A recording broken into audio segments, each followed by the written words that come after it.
Did you find any teachers hot? Andy, I'll let you go first on that one. Hi, I'm Andy, And I'm Roger, and welcome to The Middle, where we try to have thoughtful conversations about awkward topics. on our search to find the middle.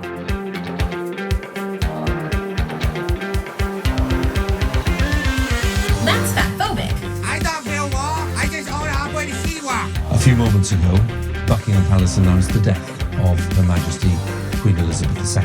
I act as if God exists. Put your masks on. How dare you! You have stolen my dreams and my childhood with your empty words. Hey Roger, you just got back from a couple of days up north. Yeah, that's right, Andy. Went on a bit of a family holiday, a beach holiday, if you will. So you had an Airbnb, right? This one was amazing. I think it's really changed the game in terms of getting large families together. And this idea of staying in motels and things like that is just so far away from my consideration nowadays, you know?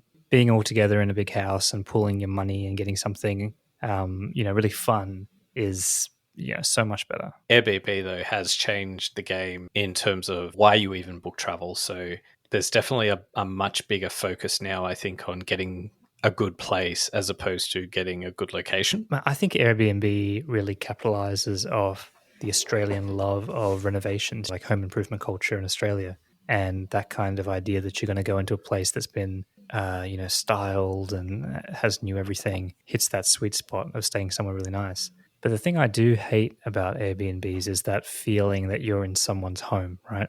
And as such, that you need to take a different kind of care and respect, right? There's not a hotel room and you have to, where you can scuff things or whatever it is. This is someone's home. And that's carried through to the checkout procedures. They're so complicated. They give you like 1,000 chores to do. They're like, take out the bin. You got to do this. You got to scrub this, restock that. And it's like, man, I'm on holidays. I don't want to do all these chores. That's why I'm on holidays. But you have to do so much to kind of get the house back into the right state. That's so good. on the flip side, I've got a bad hotel story. So we were looking at accommodation in New York, and I'm going to name and shame the hotel. So we're looking at the Westin Hotel in Times Square. Oh, there goes that sponsor. And then we're looking at which hotel in New York meets our needs. So anyway, we put in 3 adults because we'll be traveling with my son, but we just wanted to be sure that we weren't going to get any sort of weird, crazy shenanigans with respect to the bed. Like we would like the king bed, but then we'd also like a rollaway bed. Anyway, so we put in 3 adults and we go ahead and we book it, and it comes up at a certain price, which we're happy to pay. Then sort of after having booked it, we saw reference to like paying extra for a rollaway bed, and it's sort of, oh well, that can't be right because we've booked for 3 people. And then so I follow up with the hotel to ask them, what's the deal with this, right? This would be included, right? There's no extra charges because we've paid for 3 adults. And they say, oh, no, sir. In our rooms, 3 adults are expected to share the king bed. Three people to a bed. What is this, like the Charlie and the Chocolate Factory or something? I couldn't believe it. I was like, I don't know, hang on. You're telling me 3 adults in one bed. Is that seriously what the Westin New York Times Square, everybody expects 3 adults to do is share a king bed? Apparently, yes. So anyway, we cancelled it and we booked somewhere else where they didn't have that policy. So Andy, what did you think about last week's episode on wokeness? Now I know that word really irks you. I feel like it's kind of like the Nickelback of slang at the moment. But and what is that the reason why? Why does the word bother you so much? Wokeback Mountain. I wish I knew how to quit you. Just reflecting on last week's episode, thinking about an Australian setting where we've got debate around Australia Day and the date and what's an appropriate time of year to have Australia Day, given the alignment of Australia Day on the arrival of Captain Cook displacing Indigenous Australians. Yeah, I agree. It's been kind of taken on that way, I suppose.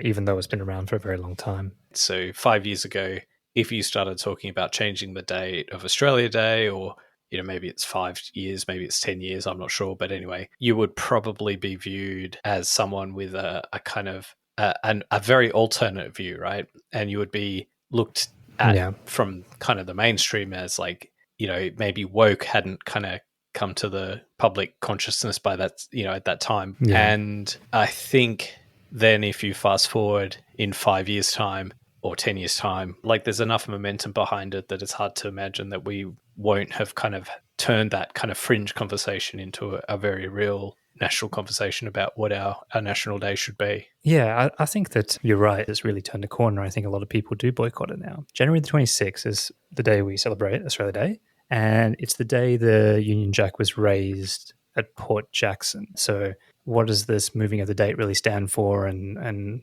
can we accommodate it? Because I do agree with you. I think there is a momentum to this that has to be answered sooner or later. Part of the problem with it is that if you do want to have a genuinely kind of, let's like have, inflatable thongs at Bondi Beach sort of a day, which is what it sort of used to be. The one I a saw day my where fair share of inflatable thongs this year. I mean, these are where people paint their face and celebrate. Young kids kind of get all, it's a day off, you have fun, and you do all the national kind of recognition of eminent Australians who have achieved good things in their communities or whatever. It should be an inclusive day, and in some ways it's not an inclusive day. So I kind of get that. I do wonder though, if you change the date, you change Australia Day to some other day, and would it be solved? Like, because in some ways, like, I think this has been an opportunity for, if anything, Indigenous perspectives to have a day of kind of attention, right? And in some ways, like moving the date would almost like take the light off that and say, oh, no, we've done what you've asked for. We've changed the date. So we're not going to send news cameras to your protest anymore.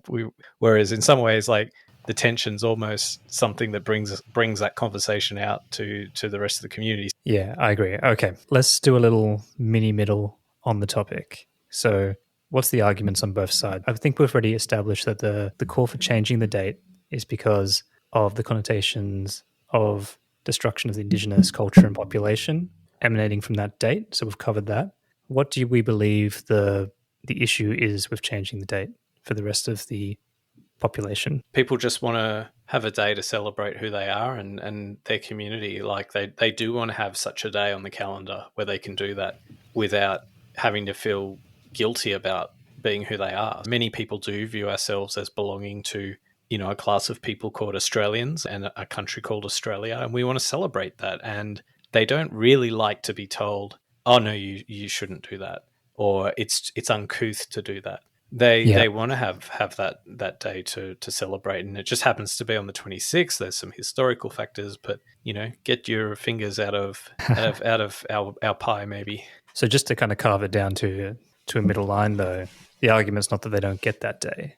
It's just that we're going to change the date of that day. Yeah, but I think the skepticism and the cynicism would be that if you change the date, you're not going to really do away with this necessarily. Like, it's just going to be something else will emerge, right? So there will be another grievance with it, right? So I think that's okay. So now we're getting to the heart of it, right? Yeah.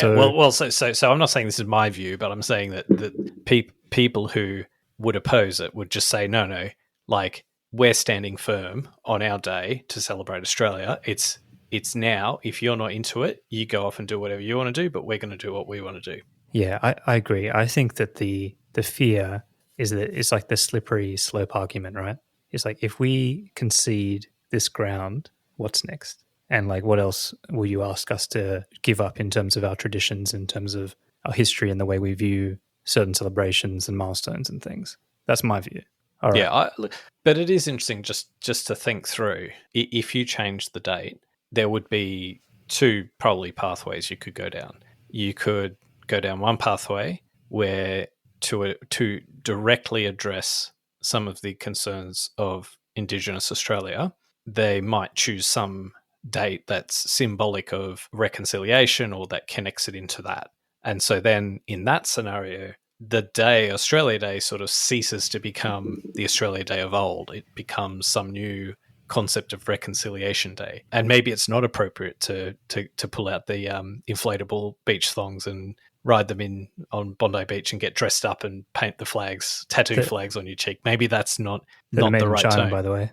Made in China, yeah.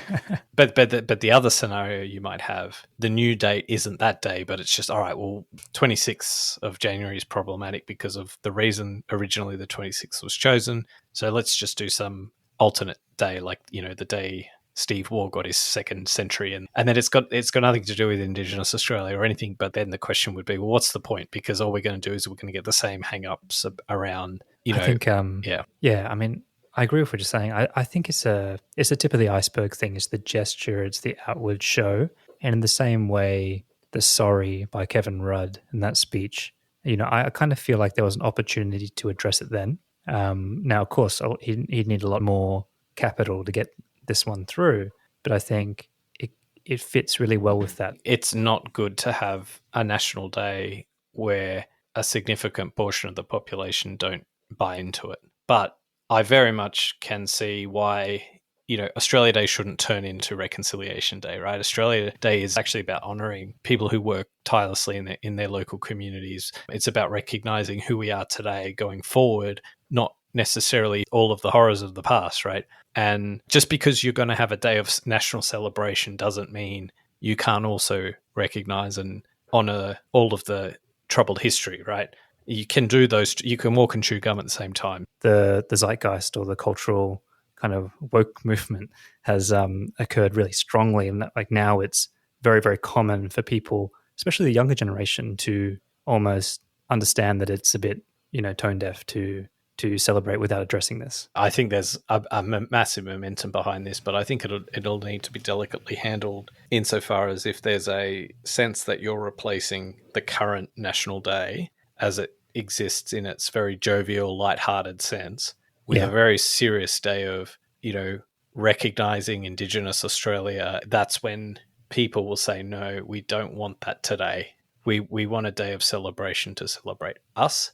We will not do it on January 26th because that has associated pain and whatever. But we're going to do this on a different day. But don't come at us with the list of grievances, because that's there are not ways for to today. do it, though, right? Like, I think we can both agree there are ways to do it. Well, give us 2 public holidays that'll sell it to the electorate. I think this is a bit of a culture war too. Like, we shouldn't neglect to sort of, especially in the context of what we were talking about last week in a conversation about woke culture. Like, this is like a classic pin-up issue for the, let's say, for lack of, well, we'll use the vernacular for the woke, right? This is the issue that appeals to you because it pushes back against the orthodoxy. And equally, in much the same way as when we were talking about it last week, there are people who are kind of anti-woke. There are people on this occasion who will also grab onto the opposite side of the debate and say, no, we don't want it to change because you're just wokesters trying to change what's good about Australia, right? Yeah, I agree. But I think, this is actually quite a good example of our concept playing out for the show, the middle, right? Like, you hear about both sides of the argument and both extremes. How do you know where the middle is and whether it's moving? And I think this is one of those topics where I think the middle is gravitating a little bit. So this week, those who have school-age kids had to shuffle their kids back to school after a long summer break. Roger, why don't you tell our listeners what we've scheduled for today's episode? Yeah, so I think that school, right, back to school. School is the place where you start to have all those formative experiences. We both have kids that are going through that system right now. And so we thought, what better place to kind of really understand what this crazy black box is called our schooling system would be to get a real life teacher on the show and be a guest star with us. So we reached out to an old friend, Teacher Will, Mr. Will, sorry. Sir, I think. Sir Willie. And we thought it'd be great to have him join the party and give us a bit of an experience on what it's like to be inside the brick and mortar cages that we call classrooms. Hopefully we'll all learn something. What are we going to call it? I think we're going to call it Hot for Teacher? Yeah, that's good. So without further ado, we present to you our episode called Hot for Teacher. Hey, Andy, welcome back. Hey, Roger, how you doing? Good. It feels a little bit crowded here in the studio today. Why would that be? We have our very first guest. Now, it's the only guest we could afford at the time, but we're still starting out, so, we appreciate the love. Welcome, Will, to the middle. How's it going? This is better now that you're here. Can you tell listeners who you are, a bit about yourself? Sure. My name's Will, and I believe I'm here to talk about life as a teacher. Teacher's sort of one of those professions which everyone loves to hate. and everyone's got an opinion on them because everyone went to school. Well, not everyone, but most, and has a view of their teachers. So we thought, of all the issues, are they overpaid, underpaid? Do they get too many holidays? Are they bludgers? Do they work really hard? Are they the saviors from COVID? That we'd cover all those topics today with Mr. Will. Thanks for coming along. Yeah, thanks for joining us. And it's a rare moment for the middle where we're actually getting someone who has lived and has a bit of experience in the topic. So, Will, how did you start your teaching career? Yeah, I sort of did a bunch of different jobs in my 20s, and so I sort of majored in Japanese at university, and then I went and lived in Japan for about 7 years. And of course, the great way to earn money in Japan is by teaching. That reminds me of that scene from that James Bond movie, You Only Live Twice, where he gets made up like a Japanese guy with what do they do, incisions in his eyelids so that he's got the slanty eyes or whatever. Yes, konnichiwa. It's a lovely party. Konbanwa. Yeah, anyways, when I came back to Australia, I became a high school teacher, and here we are. I'm 5 years into it. So would you say you always dreamed to be a teacher, or was it just something you fell into? Oh, dream's a strong word, isn't it? But I think I fell into it nicely. It seemed like a snug fit when I became a teacher. Yeah, a snug fit. This is sounding more like a wet dream. Oh, yeah. What can I say? I think because I did a lot of different things. I did sales and, office work and all this kind of stuff. But I think I sort of enjoyed communicating ideas for people and helping people learn. If you look at university, in my grad dip ed course, there was, from day one, there was roughly 500 people enrolled. But by the end of the course and all of the pracs, there was such a high attrition rate that I think there was less than 100 people left. So why do you think that was? The prac teaching and the first few years of teaching are incredibly difficult. All right, Roger, do you reckon we should hit Will with some tough curveballs? Yeah, I think so. I mean, the one that you always hear about is that whole those that can't do teach. Have you ever come across those attitudes, Will, and what would you have to say to that? Yeah, and in fact, it's funny you mentioned that because I actually had that said to me. Well, it's kind of a long story, but being a Japanese teacher, we took some students to Japan on a study tour, and on the flight on the way back, this chap in front of us who, well, if I were to paint a picture, he had sort of a mullety haircut. Mining boom. Yeah.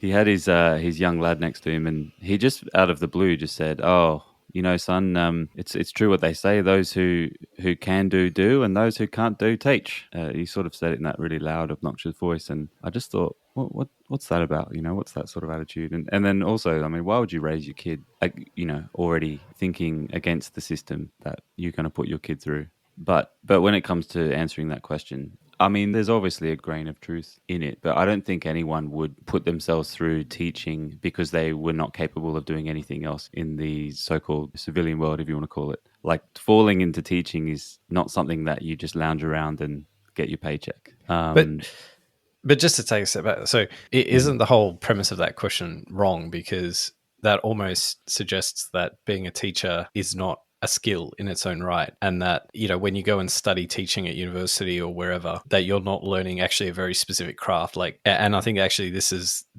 what the whole misunderstanding about the rest of the community when it comes to teachers and the teaching profession is that when you go to university to study to be a teacher, you're not learning physics and biology and all that sort of stuff so that you've got the most subject matter expertise in these things. At the end of the day, you're learning how to convey that knowledge. Let me ask you then about teaching and what you think it is. So they have this thing called the ACARA teaching standards, which measures competency for teaching. It has 7 categories, and within each category, it has 3 or 4 dot points. So like an example of one of the categories might be knowing the content.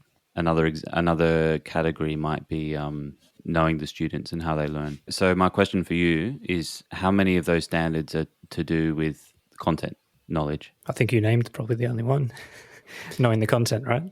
Yeah, exactly. So in order to demonstrate competency at a graduate and a higher level, you need to know your content, but there's 6 other major areas that you need to accomplish, and that could be that's like IT skills and managing the classroom behavior as a whole standard by itself. So you're right, becoming a successful teacher is in some way it's not content focused at all, really.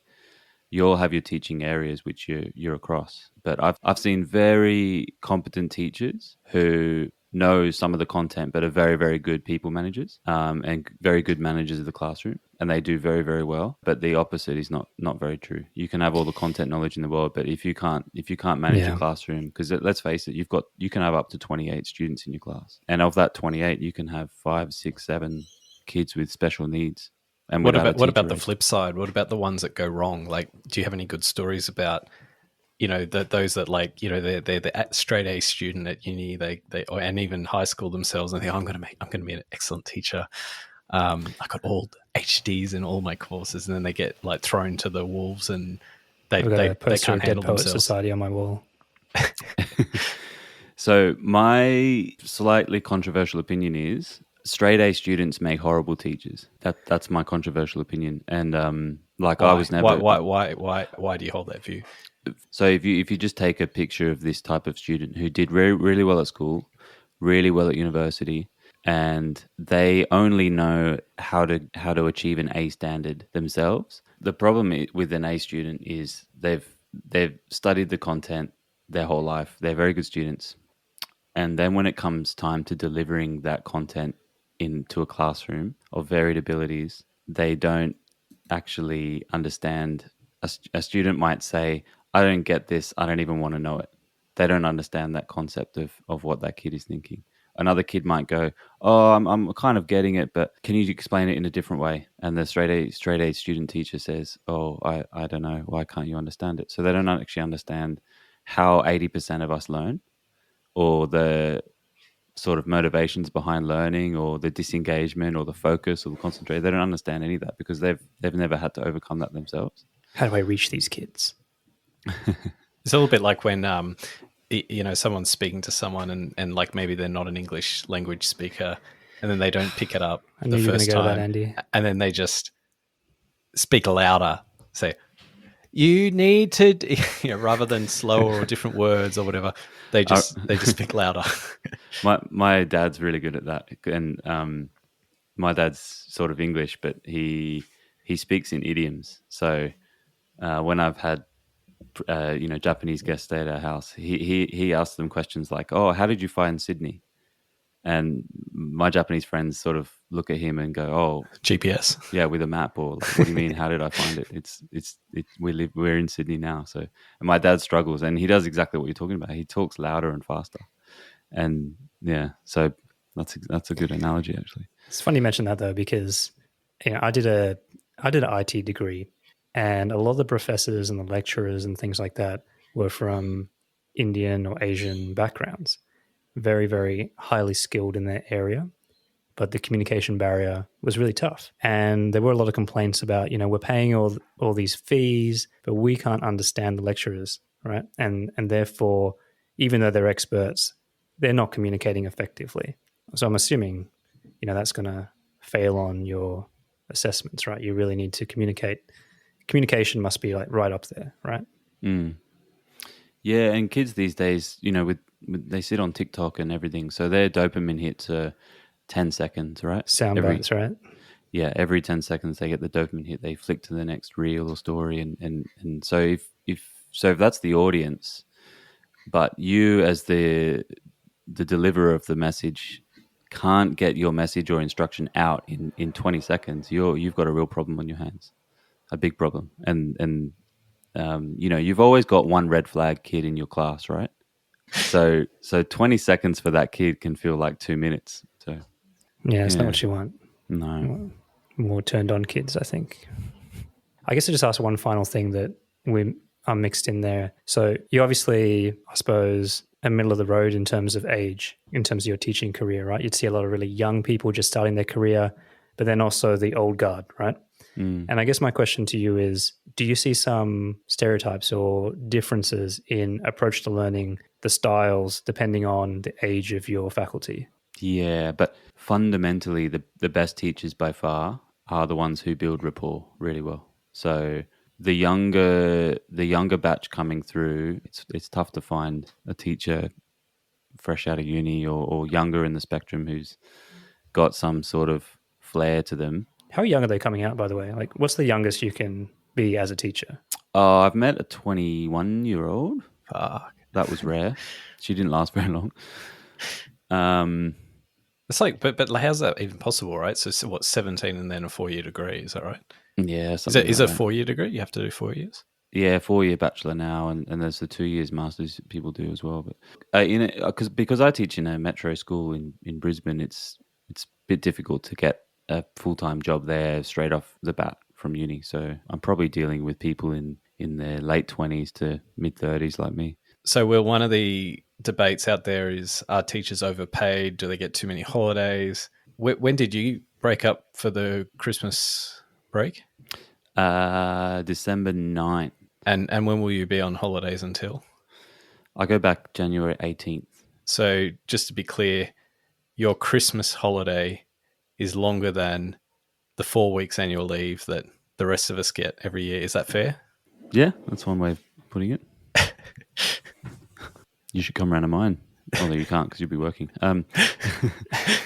Yeah, but okay. So, It's obvious that teachers get a lot of holidays, right? But the common argument is that it's not really holidays. There's 1,001 things you have to do. Can you kind of paint us a picture of how true that is? How much kind of after work are you pushing into those holiday periods? so there's 10 weeks in one term of school, and for those 10 weeks, I'm working on average, I'm probably working 9 to 10 hours a day, and in some cases with extracurricular and events that I'm doing at school, I can easily do 12-hour days. So for the 10 weeks, it's really crammed. It's really stressful.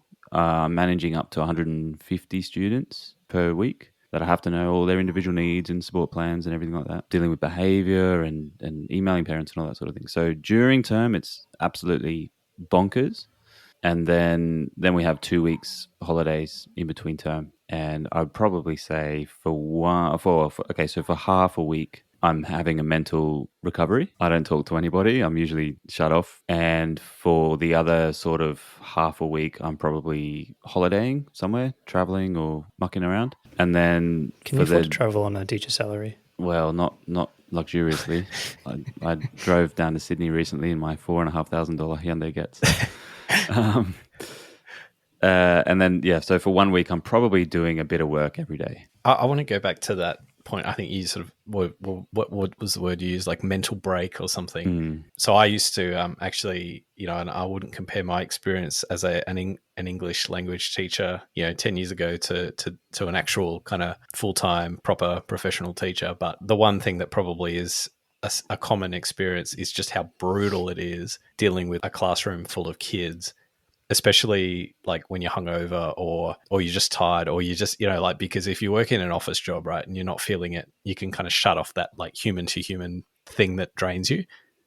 But just how exhausting it is actually being a teacher. And I only had classroom of like 15 kids, right? And to be honest, like, I've never had a more draining job than that one at school. And I think your comment before, Will, where you said, oh, like they don't last, right? I think that's got to be part of it, right? Yeah, 100%. It's the only job I've had to.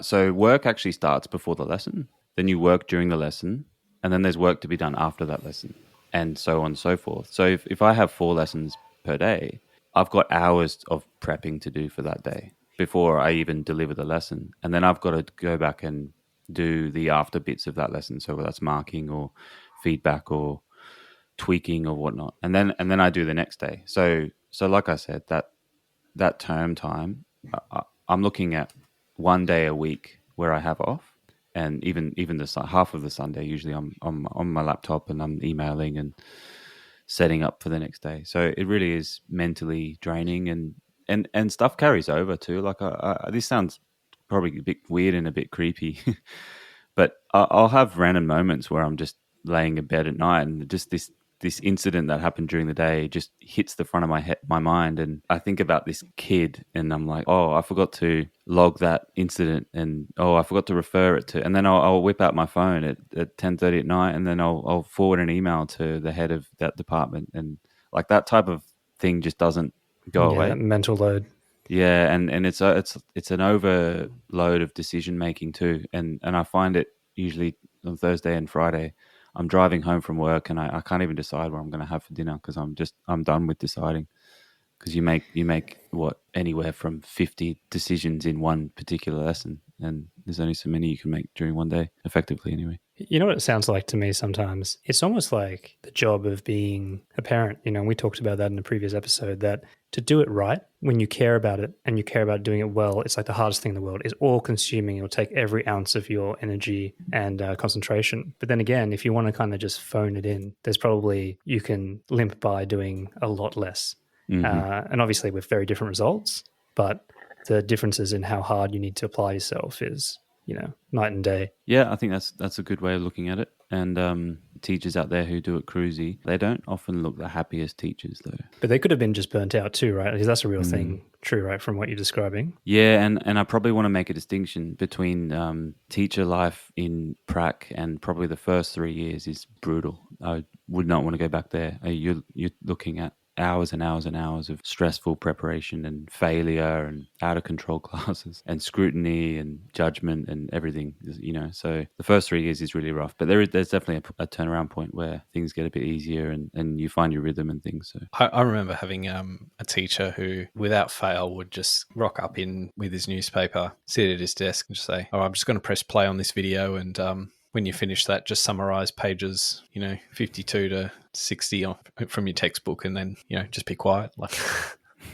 I just think, like, at what point in your career, or like what has to have happened to you in your career for that to be your mode of operation? Oh, you can't really do that teaching Japanese, though, can you? no, I can't get away Watch with this that. Squid Games. I think you're getting your Asian countries mixed up. Well, you can like get Japanese dubbing, no doubt. Happens all the time with this guy. Yeah. I don't think you can get away with that these days, that style of teaching. What style of teaching would you call that, Will? Is that the That's the broad masterclass. That's who I was thinking of. No real names, yeah, please. Do we need to beep that name out? The broad school. I used to play a game. I actually had that teacher in question for legal studies, and we played a game where every time he would sit on the desk and fold his arms and stare out into space, we would say bingo. It went for 2 years, that game. I think what could have been, Will, you could have become a high court judge. So does it shit you off when people, like, given all of that, like, as a teacher, and not just you yourself, but like your colleagues, does that is there this whole like tribal reaction against when people criticize teachers for the amount of holidays? Nobody criticizes us to our faces. It's always online comment section. Those comment sections are usually slagging off teachers. But to be honest, I mean, this might just be a personal anecdote. I haven't really come across too many helicopter parents or aggressive parents, or most of my dealings with parents, the parents have been very understanding and they accept the kids not doing as well. And it's quite nice actually dealing with parents. I don't avoid phone calls with parents usually. So we talked about holidays now, like speaking moolah, money. So often what happens, and teaching isn't the only profession like this, there's often other, like nurses would say the same thing, as would train drivers, as would bus drivers, whatever, right? Where you have one sort of key significant employer in that market, and there's private schools and stuff like that, but generally speaking, there's like a going rate for being a teacher. Your ability to say, "Hey, I'm a really good teacher, like pay me more because I'm a good teacher," like that's obvious and apparent. It's not, those opportunities aren't really there. There's just like, this is the teacher rate. And so how do you feel about remuneration? Like some people would say it's too high, but I think there'd be a lot of empathy in the community that it could be higher. So how do you feel about? I think teachers I don't think anybody chooses teaching for the money. Some teachers might choose the career for holidays, but like I said, you've got to put up with a lot of stuff in the meantime just to get a few weeks holidays. So I don't know if that's a good long-term strategy. So then you're left with teachers who actually enjoy teaching or are made for teaching, and we get paid about right, I think. I don't think we get paid significantly underpaid or overpaid. There are some ceilings though, aren't there? So I get paid exactly the same amount as another state high school teacher at the 5-year mark. And I can increase that a little bit year by year, but there's a ceiling. I think some teachers get who hit that ceiling, they go into admin roles, but another controversial opinion is that perhaps not in my school. Not in all cases. Not in all cases, but in some cases, I've heard It could rumblings. happen. It may happen. It has happened. Allegedly. Some of those in the air-conditioned offices, perhaps on some occasions, may not be quite as talented at teaching as the people who are doing it every day. But only in very exceptional. Oh yeah, situations. so they're outliers. We're only talking small numbers here. Extremes of the distribution. Yeah. Big time. So Black swan there's events. that. There's that too. But yeah. So I guess in Australia anyway, there's this dynamic that teacher pay starts off pretty good.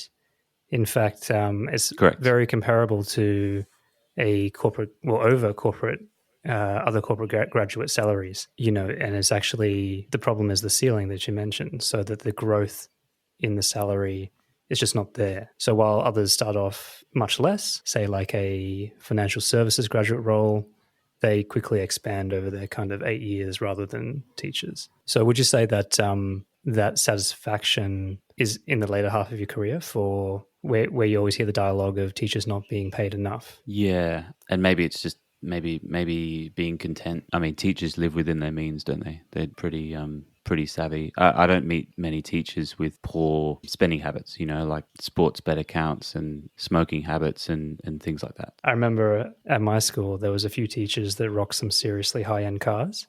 Well, everyone else had very modest kind of, like your Holden Commodores and things, and then they'd be driving a BMW M3 or a Mercedes, and you're just like, where's that money coming from? And that was always interesting to me. Do you think that the pay is not, in terms of attracting talent, do you think that's a factor, or for all the reasons you mentioned, it's not about the money? There's a few different factors. I think people look at Finland and they say, oh, fantastic outcomes and smaller class sizes and higher teacher qualifications and higher teacher salaries are working. But I sort of hesitate to look at those studies because they sort of work in a homogenous society, and they also sort of smaller populations. And I actually have an inkling that it's more to do with people don't want to set foot inside a school which looks like Summer Heights High. And the sad / very funny reality is that, I mean, schools these days are like a replication of Summer Heights High. The playground is not so different in that show too. Damn that 70s architecture. Well, one thing, like when we're talking about resources, at the end of the day, this is a question of resources. So if you're given three options, or a couple of options, one is, spend like $100 million and give every teacher in the state or in the country or whatever, some percentage pay rise, right? You're talking the same teachers in that sector. Like, you're not really changing anything. You're just from the perspective of the person spending, or, the government spending the money on behalf of taxpayers, there's no extra educational outcome or dividend from that expenditure. Whereas the thing I find kind of really interesting is you go into any like government office building, right? And it's all like plush, it's air conditioned, it's beautiful, right? And then you go into a school and it's just so shitty, right? and they can't even get like the basics right. Like, they can't even get air conditioning in classrooms. Yet in any other government facility, like the benchmark of like what's tolerated, the standards are so much higher that like teachers probably do get a bit shortchanged. Yeah, my staff room's atrocious. It's something from the 60s. Do you still have those padded, like, I don't know, plush kind of seats with like that vinyl green fabric? Or I thought you were about to say, do you have padded rooms? dungeons? Why are there hooks on the wall? Yeah. No, I don't know. I think, but you're right though. The resources are pretty misguided, aren't they? Who knows what the... Well, on the subject of that Andy's raising of resources, let's have a brief little segue into public versus private in Australia. Do you have any comments, Will, on what you've seen and maybe any teachers that have moved from the public sector to private and how that plays out? I don't have kids of my own, quite famously, still single. But we'll if include I the number in did the bio. have, Thank you. Links to my socials too, please. If I had kids of my own, I wouldn't waste money on private school. Put it that way. So what I would do is I would send them to very normal state high school, and I would just be a little bit careful about monitoring who they're hanging out with. But more than likely, they'll fall into a good friendship group. They'll be very well rounded. They'll achieve. Well, they can still achieve very well in state school. And as one of my parents put it themselves, they said, well, why would we waste $30,000 a year when we can save that money and go to America every year on a fantastic holiday? So I think the kids, when they get to senior high school, they all sort of come back full circle. So that's what I'll do. I don't know if that answers your question or not. Why do you think families do spend that $30,000 a year? And we have to remember as well, like if you're a family and you've got like 2 or 3 kids, it's not just one bucket of 30 grand. It might be 90 grand a year if you've got 3 kids, right? So why do they do that? Or what are the reasons? Well, but I mean, prestige, isn't it? That's one of them. I mean, why would you buy a BMW car when a Hyundai Getz has 4 wheels, the same amount of wheels as yours? You know, so it's got to be. It's got to be like more than that, though, right? My like working hypothesis is that it's all about culture, right? So it's actually not really anything about the school, the teachers, I mean, yeah, they've got like plush facilities, they've got the big, sports grounds, the rugby fields, whatever. That's a barrier to entry for that school that you've got to spend 30 grand a year. So only families that have that amount of money and that are willing to spend that amount of money on their kids get the ticket to entry, right? Everyone has to aspire to be study like law at, Sandstone University of choice, right? And that's the aspiration. That's what the parents are buying. So they're not actually buying the school, they're buying the culture. But on the other hand, so if I just look at a typical kid who starts life in the state high school, we often don't see a lot of behavioral problems with those kids. By far the worst kids to manage are the ones who have been excluded from the nearby private schools. Because this idea that everything's rosy in a private school is false, because there's probably more drugs in private schools than public schools. So they land on our doorstep and they've been excluded from drugs or whatever. And all they end up doing is influencing the normal kids who are just middle of the road kids who just want to do a bit of math and get along. That's all I ever wanted to do. Be a good Asian boy. I know this is an anecdote, but it happens so often that I probably put my money on some sort of statistical report with that being the case. It really is quite concerning, the amount of private school kids who get excluded and they're very troublesome. I think the X factor in Australia is selective schools, right? Because you've got a system where you are funneling the most, I suppose, high achieving from an academic standpoint kids into selective schools that do incredibly well when it comes to academic results. No one can match them. You know what I mean? And so we already have a funneling system for the brightest kids to get into these selective schools compared to, say, the private or public. Yeah, but we all 3 of us went into public schooling, didn't we? So sorry to out you guys, but I know you're elitist and everything. I've already said that's my one tick on the intersectionality scorecard. You can edit that part out if you wish, but we know firsthand that public schooling, if you want to do well and get the grade, you can do well and get the grade. So, and then on top of that, you also get like an experience where you're dealing with lots of different types of people. You're handling socialization a lot better. So I mean, you're coming at it from a student's perspective, right? But going back to teachers, the topic of this episode, would more, I suppose, luxurious, prestigious, highly resourced environments attract higher quality teachers? And I guess that's the question. Because if that is true, then all of this other posturing and assumptions around the private schools is kind of negated, right? If they're better teachers, then I'm in. If I had to gamble, I would say no. And also on top of that, I know some private school teachers, and my inkling is they're not any more talented teaching. So I don't think the quality of teaching is necessarily better at private schools. Are they more attractive? Just while we're in this smut in the gutter for a second, we can cut this out. But Is You there know I'm an not. appropriate? We can is cut there- this out, but can you speak closer to the microphone? I'm experiencing some background noise.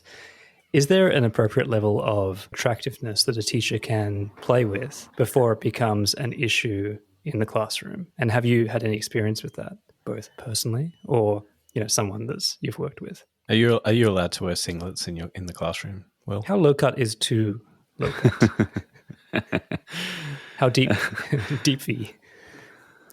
Seriously? Seriously, I'm serious because there's the old adage, hot for teacher. It's something that everyone's experienced to some degree. Yeah. I don't really know how to answer that question.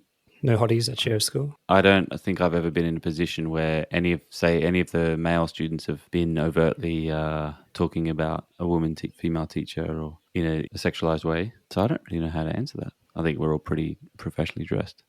All right, let's spin it to where you're not the teacher. We're all back at high school. Did you find any teachers hot? Andy, I'll let you go first on that one. Or a university, I'll definitely lecturer or something? definitely university. Definitely uni. But school, I think the difference with school is that the teachers are just I can't think of any specific examples, but I always in my mind if I think what's the quintessential high school teacher, they're a lot older and little old ladies and stuff, right? And That's not your thing. I don't think we have had many young teachers, right? I don't know. Anyway, but isn't it always strange whenever you hear about these things in the paper and the news? If it's in high school, it's always a youngish female teacher that sleeps with a male student and gets obviously their careers ended. it's not. There's heaps of predatory male teachers. No, but that usually happens more at universities, right? So professors having male but the difference professors is having stuff with their in female university, students. the professors they're both sort of adults. There might be a power imbalance or whatever, but that's less bad. To the extent that that's bad, it's less bad than a 14-year-old girl, right? Yeah.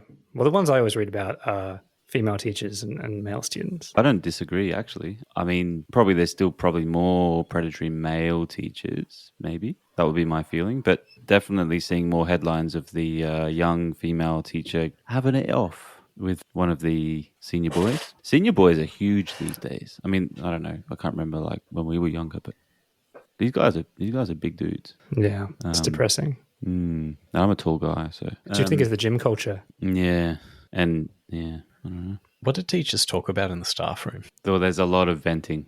Venting about the kids or other teachers? Both. Parents? Both. Teachers are a gossipy bunch. So I know we've talked about the hard slog, but on the flip side of that is there's teachers there who love whinging about absolutely everything. So maybe an example off the top of my head might be every third Friday at my school we do a morning tea, and it's one faculty's job to bring in cakes, biscuits, cookies, whatever. And without fail, someone from my staff room will always mention something wrong with the food. And I just sort of think we're here to teach kids, not sit around and eat cake. So if you're lucky enough to not really have a busy schedule that day and you can afford the walk to that office and the food and to stop for a second, I mean, good for you. And then you go and complain about it. So that's the low level complaints. And then it goes all the way up to student behavior and other teachers and bosses and meetings and stuff. So during COVID, there was a lot of whinging going on too. Whereas,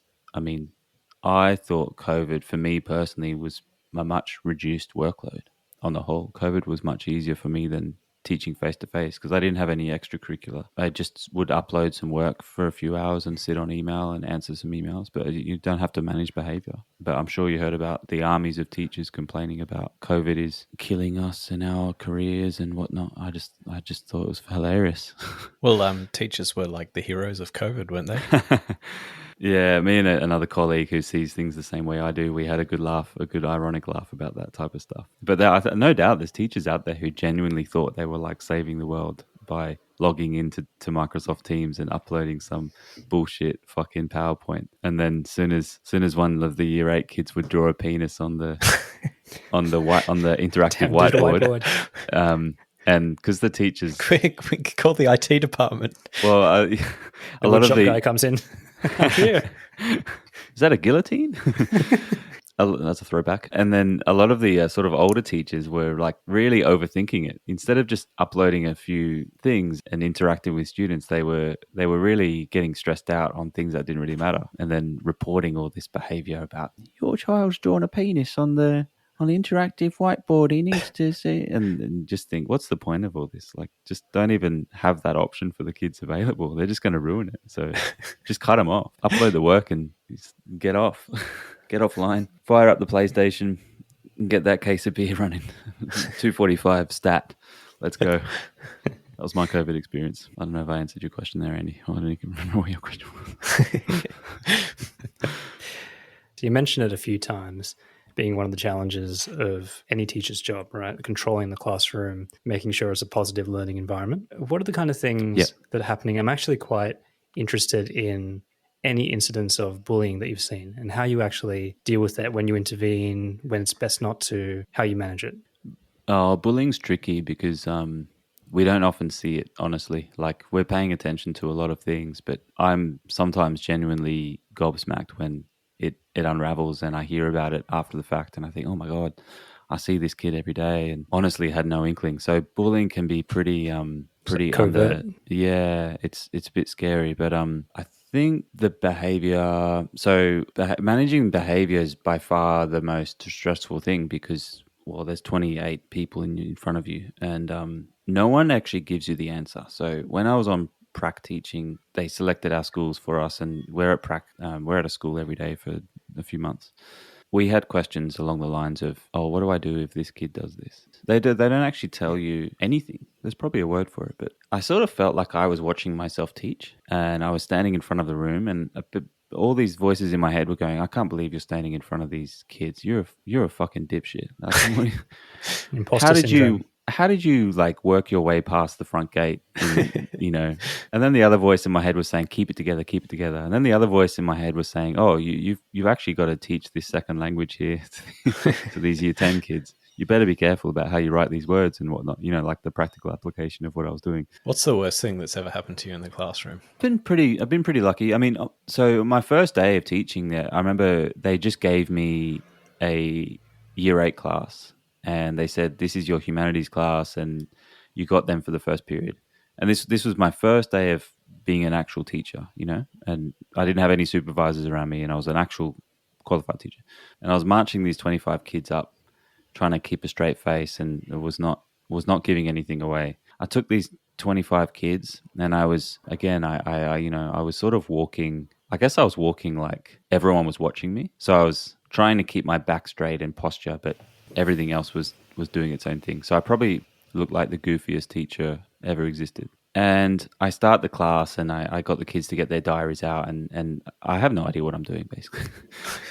And then this kid, I won't name him, but he just started cutting up this eraser with his ruler, and then just started flicking it across the room. And in my head, I'm like, what the fuck's this guy doing?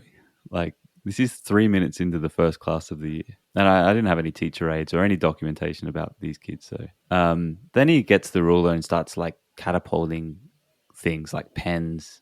So I'm like kind of ignoring it. This kid sounds fun.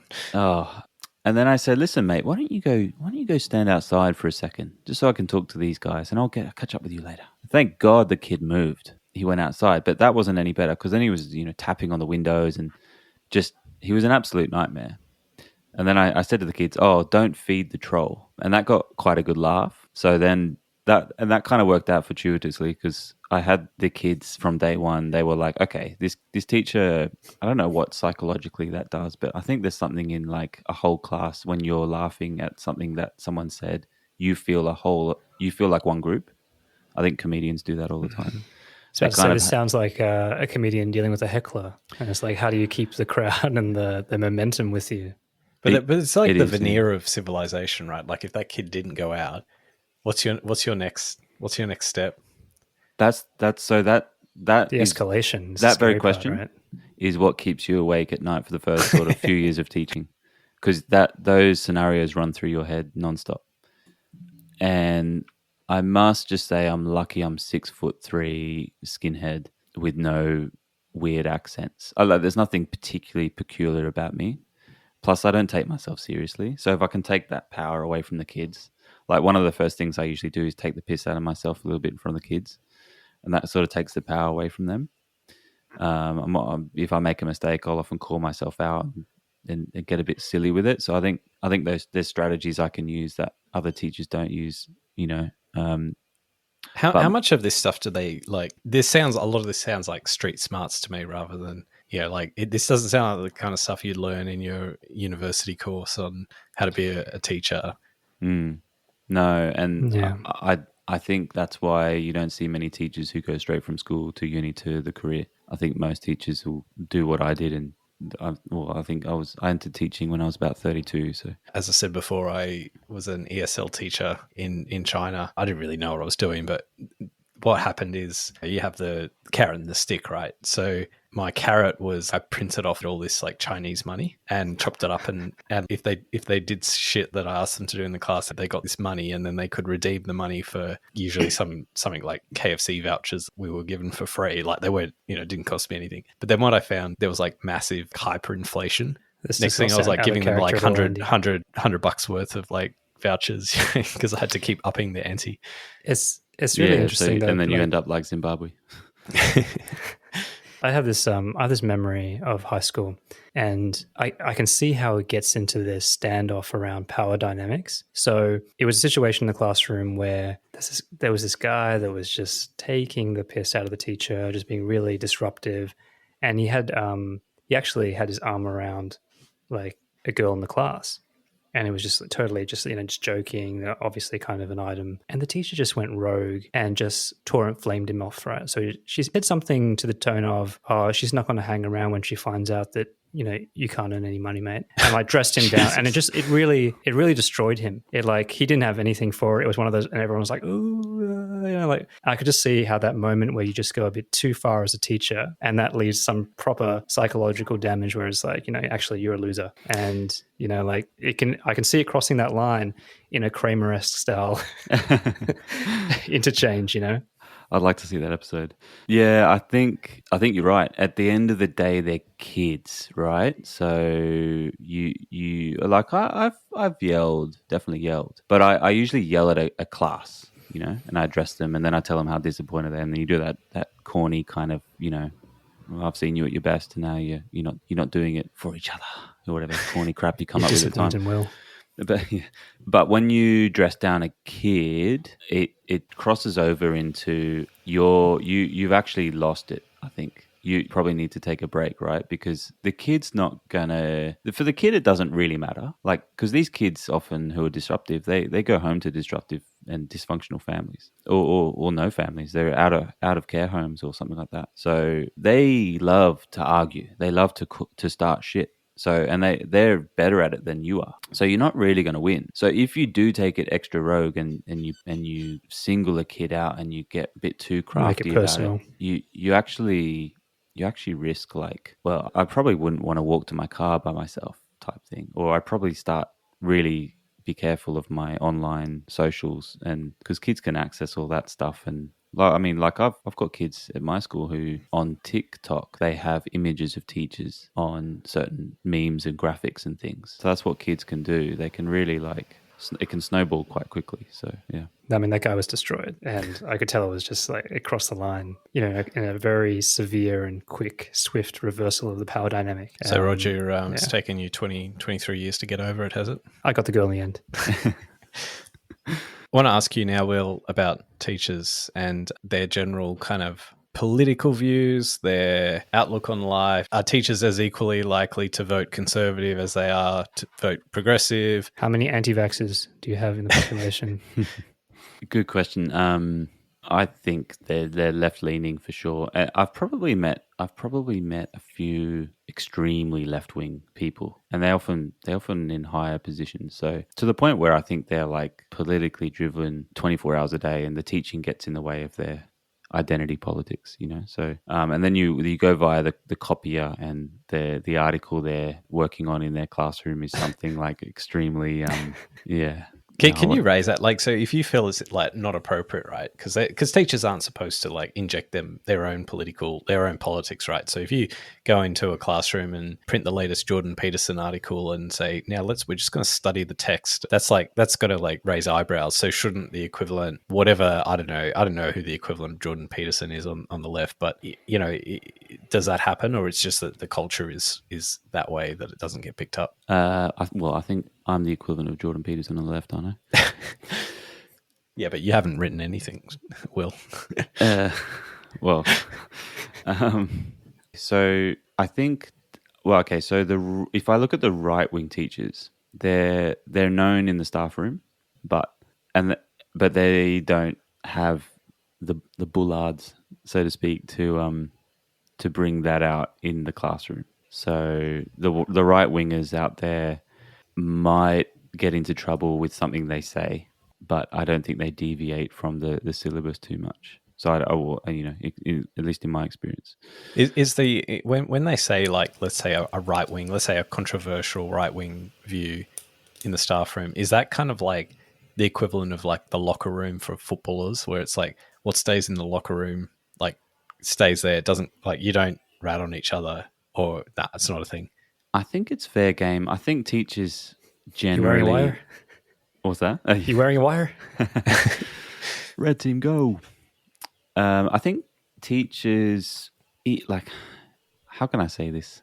It's hard to articulate. Even the right wingers, they somehow manage to articulate certain ideas a little bit better than what you might see online. So I haven't met any, absolute right wing nut jobs, but there's definitely right wing people, conservative people at school, and when they express their points of view about certain things, they don't get necessarily shut down or shouted down or pushed out or pushed away. And same with the left wingers. There's a pretty strong feminist strain through schools, which makes sense really, because a lot of the boys still find. I mean, some of the stuff that was quote unquote hilarious back in the day was like we wouldn't say out loud today, would we? Not on this podcast. Like, so what I'm trying to say is, like, your typical teenage humor is as funny as it is inappropriate, isn't it? Yeah. So when you look at the typical teenage boys, even back in our day, the ones who were the comical clowns were often very inappropriate. And then what shade of inappropriateness was that? Then it was probably like a misogynist, Has that changed though? Like, because in my mind, like, I just remember growing up and, the term, oh, that's gay, like that would be something that would be very common growing up. And now, like, I can't even think of it like a setting it would be said. So in my mind, I'm thinking, oh yeah, everything's just become a little bit more kind of civilized and the prejudice taken out because it's maybe recognized, whereas it wasn't before. Has that happened on the school ground? Like, are they a little bit more, are kids these days a bit more, a bit more above board? Oh, yes and no. I still hear that's gay quite a lot. I honestly, I think it's about the same. I think that the typical teenager, what they find funny and the types of comments they make are almost exactly the same as the stuff that we used to hear when we were younger, growing up. We are in Queensland. It's probably about a decade behind. So, so I think when you counter that with a strong feminist teacher, then it starts to get a little bit tricky, because if they were to stop every single inappropriate comment, they wouldn't be able to walk 5 meters. yeah. So in some regard, they have to let it go, let it slide, and kind of ignore it. But then but quite regularly, you'll see one of the stronger types really having it off with a kid about a comment.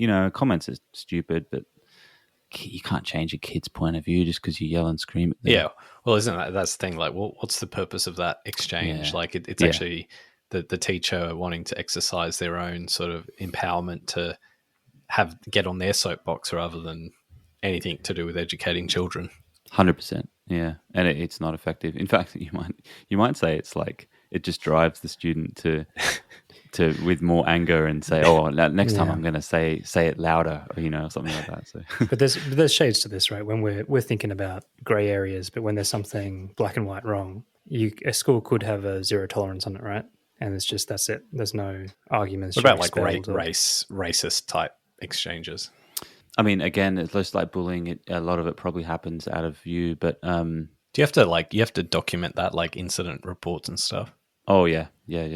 there's a database. We have to log everything. Can I get access to that? Actually, just as a side Just for note, academic purposes only. as a side note, I'll just sort of bring up an incident with my brother randomly while we're talking on the phone, having a few wines. But he'll always outdo me because he works in the prison system. So a lot of his stories are a lot more hardcore. But Screw you, Will. Let's get your brother on the podcast. oh, I think you need to. Yeah, he's got some belters. Gee.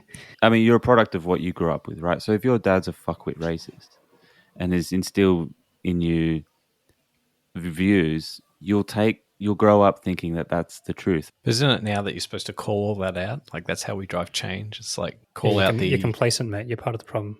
You have to be isn't it? No. How you have to be anti-racist. On the ground, it doesn't happen like that way because, like I said, these kids are exactly the same as what we were. So you can imagine Hey, when who you calling a racist? But you know who the funny guys were, right? So neither of us are racist or whatnot. But when you're a 14-year-old kid, you don't have control over the thousands of thoughts going through your head, right? So you remember sitting down at lunchtime and it was just a matter of who could say the most outrageous shit. That part of growing up hasn't changed. In fact, it's almost being enabled by social media. So the change has to happen in the home. That's where the change has to happen because I've got almost 1,000 kids at my school and there's only one of me. So what am I going to do? Tap every kid on the shoulder and say, "Oh, you having any racist thoughts today, son?" It's not a logical way to solve the problem. So we're one of the enduring, I suppose, stereotypes is that as time goes on, younger and younger generations are becoming more and more disrespectful towards authority. They're becoming harder to teach, harder to manage. And I suppose some people would extend that to parents, them becoming more demanding, wanting the schools to do more. What's been your experience with how, I suppose, children and parents are changing? I have seen, even just in 5 years, I've seen a slightly difficult trend where it's the younger kids. So the first year of high school, when they used to arrive, they used to all kind of look the same. So they're all tiny, probably 12-year-olds, I think. Oh yeah, 11 and 12, right? Yeah, all tiny, skinny, gigantic backpacks and pure, and you could actually keep a game face for pretty much the whole year and you don't have to build rapport because they would do everything you said. So that was quite brilliant, you know. Then I've just seen in the last, probably post-COVID actually, there's this gigantic spectrum now in year 7 where you get some of those pure kids. But so in one class, you'll have a couple of those pure kids, but then you'll also have like these kids who talk like they're like 15 years old. So they're talking about sex and drugs and they're completely inappropriate stuff that you would get from like year 9, year 10 class. But the problem is they're in the same class. So I'm trying to do these games and things like that and all the kind of fun stuff just to try and hook the kids in. And I'm trying to sing songs with them. And it's like, it's not really working these days because in the same class, you've got these guys, these boys who are like, you know, maybe growing up too dad fast. beats mom at home. What's that, sorry? They're just growing up too fast. They are. Maybe it's the home's falling apart. So the older brother is probably raising them, and the brother's got friends around, and they smoke and drink, and they've just spent more time like with their older siblings during COVID. Possibly, yeah, yeah, and you know, domestic violence is pretty raw and common, shockingly common, and I think it's not. I don't know what the numbers are, but I just hear about it quite a lot, and it's bloody heartbreaking. So no, when kids come to a classroom and I say something like, "Hey mate, we're going to learn the 5 Japanese symbols." I mean, some of these kids want to do it, but some of the other kids in the same classroom are just like, "Go fuck yourself," you know. So that's stuff that I hadn't seen before, and I hadn't seen until year 9, and now I'm seeing it in year 7, and I'm starting to think, "Oh God, this is a trend." So that might be from the home, I'd say. But. So there's this concept out there that kids nowadays are part of this woke culture, and they're very liberal, and they're wallflowers, and they get easily offended. But what you've been describing to us today is just kind of how we remember, like aggressive, working it out, you know. And there's more of that going on than what people are reporting. Yeah, and the woke, I hate that term, the woke snowflakes, that really kicks in at uni. Like I said, I was at uni 5 years ago. You wouldn't recognize it, guys. It's like a completely different I was about to say space. Safe? Is it safe? A place. It's complete. I was very surprised. I wasn't, not in a bad way, but it's just completely changed. So I think the woke, the LGBT plus stuff, it's coming in high school, definitely coming in, but I think it really takes a hold in uni. So yeah, more or less, you're right, Roger. The schools more or less haven't really changed that much.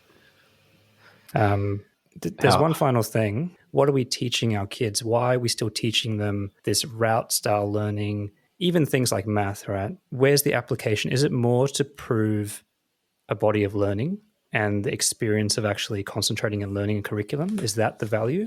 Because some people are now beginning to question whether the actual content is valuable for future jobs and what life will be. Good question. And I think they say these days more than previous decades that we don't know what future jobs are available. So we don't actually know what to prepare the kids for. So, but isn't it more of a question of like, so say something like mathematics. So if you take a classroom full of kids in a maths class, one of the kids might go on to be a mathematician or something. But the 24 kids who are engaged and doing well, they're learning to solve problems or work things out or listen to instructions and all those other skills. So I still think there's value in things we do now in school that are tried and tested methods of teaching and learning. But I guess are you talking about technology and things like that as well? Yeah, absolutely. So I had actually Andy and I were talking about this yesterday, and Andy's kid is quite into technology and coding and things like that, and it turns out that one of the programs that we use at high school to teach the kids coding, that Andy's kids already all over it. So when it comes to things like that, I think kids and teens, they know what they're into, so they'll go hardcore, and the tools available these days are phenomenal. Like kids will go home and sit on YouTube and learn tutorials. But when it comes to like what happens in the classroom, what we're teaching, yeah, some of it's practical application of stuff, but it's also just social learning and problem solving and communication and things that need to be. Well, that's why I went before you were talking about selective schools. Like at the academic side is just one dimension that you can excel at and be good at, and that's one downside to selective schools because the academic side is often the only side that you are expected to excel at. And then not only that, you're thrown in this really competitive environment. Whereas you think about like a standard comprehensive sort of nothing special high school, you can excel at like relative to your peers. You can excel at sport, music, drama, academics. Like you can define yourself, and I think that gives you as a young person the positive feedback loops to go, if I try hard at something, it doesn't matter what it is, whether it's fucking digging holes or whatever, I can be good at something and I can be better than everyone else. And that's a really powerful message for a young person. 100%. I mean, do we only judge are we only friends with people because they're smart? I mean, I'd rather a nice... Well, generally, I don't associate with people with an IQ below Yeah, good call. So, this podcast, the middle, one of the things we try and do in it is work out where like the balance of like different competing viewpoints. So I think today we sort of hammered you on all the questions that maybe non-teachers might have or parents might have or just members of the community might have of the teaching profession. I think you've given a little bit of an insight. Is there anything that like misconceptions or final misconceptions that you think in the day of a life of a teacher that like the rest of the world wouldn't understand to bridge that gap? Yeah, I think, well, teaching's hard. It's definitely hard. And I can say that confidently because I've done a lot of different jobs. So I think if your kids have good teachers, you give them a nice bottle of wine for Christmas, because teaching's hard. And then on top of that, good teachers are hard to come by. There's some incompetent teachers, of course, but yeah, it's a hard slog. If your nephew comes up to you and says, "Will, I really want to be a teacher. Can you give me some advice?" What would you tell him? Get some life experience first, for sure. Don't do it. For sure, yeah. Oh, no, do it. It's try hairdressing first. It's got massive rewards. I actually really love my job. I never look at the clock, figuratively speaking. Of course, I'm always looking at the clock because I've got lessons to run. But clumsy analogy. But no, do it. It's got massive rewards. But get life experience first. Don't take yourself too seriously. And sometimes you have shit fucking days that you just want to dig a hole. But then if you just let that go, you'll be all right. Just on top of that, Will, what would be your advice for if you had to give a message to parents who their kids are going through school and this kind of stuff? If you had to say something to them, what would it be? Let your kid handle. I saw this quote recently, or maybe it was a book. Let your kid get to grips with being bored. I think so. The kids' life goes fast and slow, or whatever. What I see at cafes, I see the kid get bored for 2 seconds, and then I see an iPad shoved in their face, or I see the kid get bored for 5 seconds and then they go, okay, would you like an ice cream? There's always a solution to that. Now, that's easy for me to say. I'm not a parent. I don't know how you guys do it, to be honest. But I see the kids who achieve the best, the other one, and I'm not talking about grades necessarily. I'm just talking about outcomes, when they're the ones who can actually sit in a classroom with a group of people and just relate and listen and add and do group work and be totally content and secure in who they are. Yeah, that's really good advice. I think as a parent too, because my daughter just went to school this year, started her school experience. It's such a black box for parents. They go in one end and you just have no idea. And of course, your kid's not going to tell you what's happened there. They're like, it's trying to interrogate them. They just don't remember anything. They don't know any details. You get a report card that looks like it's from a template. It's very, very hard to know what actually goes on in school. So I'm not surprised sometimes where it's, it starts to feel from the early days just like a childcare center. It's like they go in, they come out. It's like, okay, you've looked after them. Are you looking after them well? Is there soap in the bathroom? How good are the facilities? It's very hard for a parent sometimes to understand what's going on. Well, thanks, Will, for coming on the podcast. It's been really good. I think I've learned a lot from a teacher. Go figure. I'm really jealous, actually. Like, I've gone around this conversation out by the way you're describing your classes and the dedication you put in. I was like, man, I wish I had a teacher like Will when I was growing up. And that's probably the best compliment I can give you. I think, it's only taken you 20 years to give me a compliment. I appreciate it. Because I didn't have good teachers growing up, man. I'm still recovering.